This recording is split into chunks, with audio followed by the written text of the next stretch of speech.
Bismillahirrahmanirrahim. Assalamualaikum warahmatullahi wabarakatuh.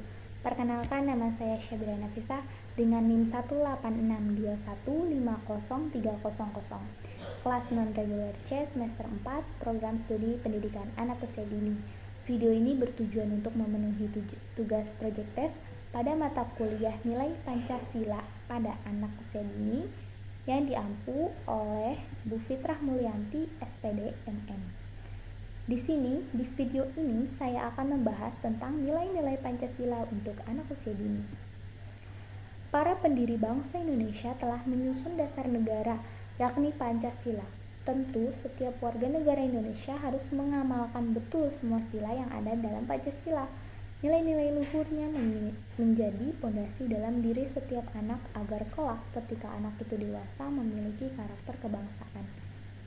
Memberikan pemahaman nilai-nilai Pancasila tidak berarti dimulai saat bangku sekolah dasar, namun penanaman dapat dilakukan sejak anak berusia dini. Bahkan menjadi sangat tepat karena anak usia dini akan lebih tertanam dalam hati dan benak anak dengan baik. Pengertiannya, untuk mewujudkan pembelajaran paradigma baru yang terdiferensiasi dan berfokus pada peserta didik, satuan pendidikan harus melaksanakan tahapan-tahapan perencanaan pembelajaran dan asesmen intrakurikuler.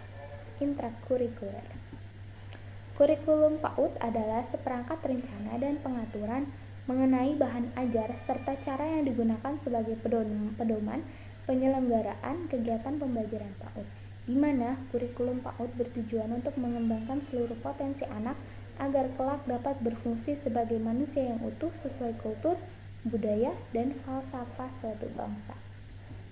Prinsip-prinsip pengembangan kurikulum. Yang pertama, kurikulum harus bersifat luas. Kedua, kurikulum dikembangkan atas dasar perkembangan secara bertahap. Ketiga, melibatkan anak didik, orang tua, dan masyarakat. Keempat, kurikulum dapat melayani kebutuhan individu anak. Kelima, kurikulum dapat mencukupi kebutuhan dan nilai masyarakat. Keenam, sesuai dengan standar kompetensi dan ketujuh, dapat memberikan layanan anak berkebutuhan khusus. Kedelapan, menjalin hubungan dengan keluarga dan masyarakat. 9, memberi perhatian tentang kesehatan dan keselamatan anak. Ke-10, mengembangkan prosedur pengelolaan lembaga. 11, pengelolaan sumber daya manusia. Ke-12, penyediaan sarana dan prasarana. Implementasi kurikulum. Implementasi kurikulum diwujudkan dalam bentuk pengalaman belajar dengan prinsip-prinsip yang menjadikannya lebih mudah dan lebih efektif untuk dikomunikasikan ke berbagai pihak seperti pemimpin sekolah, pendidik, pengawas sekolah, dan staf pendukung lainnya. Mengimplementasikan kurikulum di lembaga PAUD serta melakukan pengelolaan kelas dan lingkungan pembelajaran yang kondusif. Lingkungan belajar yang kondusif adalah lingkungan belajar di sekolah dalam suasana berlangsungnya proses belajar mengajar. Lingkungan belajar yang kondusif ini perlu diciptakan dan dipertahankan agar pertumbuhan dan perkembangan peserta didik efektif dan efisien, sehingga tujuan tercapai secara optimal. Membuat perencanaan pembelajaran dengan kolaboratif dengan cara membuat template yang bisa digunakan sehingga memudahkan pengajar untuk bisa membuat cepat dan memahami isinya. Langkah membuat perencanaan yang efektif. Yang pertama, pahami tujuan-tujuan harus jadi hal yang utama agar tahu apa yang ingin dicapai. Kemudian, kenali murid bagaimana cara mereka belajar.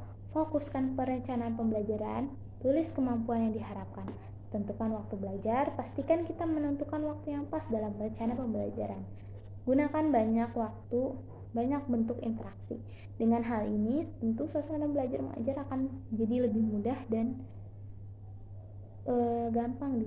mudah dimengerti. Memaksimalkan gaya belajar yang berbeda. Menggunakan cara mengajar yang berbeda setiap saat untuk bisa mengajar dengan efektif di setiap murid yang ada. Kemudian, selanjutnya, buat rencana berlebih dan cadangan. Membuat diskusi dengan para murid, mengajak mereka untuk bertanya, dan mengemukakan pendapat yang mereka miliki. Kemudian, sisakan waktu untuk pertanyaan. Hal ini bisa menjadi diskusi. Selain itu, memancing lebih banyak pertanyaan yang akan membantu murid memahami materi dengan lebih cepat. Lalu, pastikan mudah dimengerti guru pengganti nanti.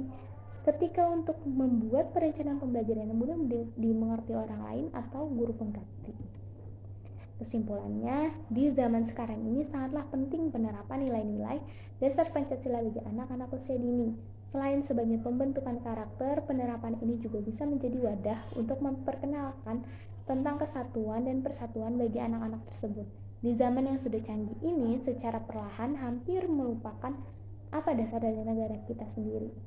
Perlahan harus bisa kembali kita tanamkan nilai-nilai Pancasila ini kepada mereka, terutama juga generasi milenial sekarang ini. Karena generasi inilah yang akan memimpin bangsa kita di masa yang akan datang. Terima kasih. Mohon maaf apabila banyak kesalahan dalam video saya. Wassalamualaikum warahmatullahi wabarakatuh.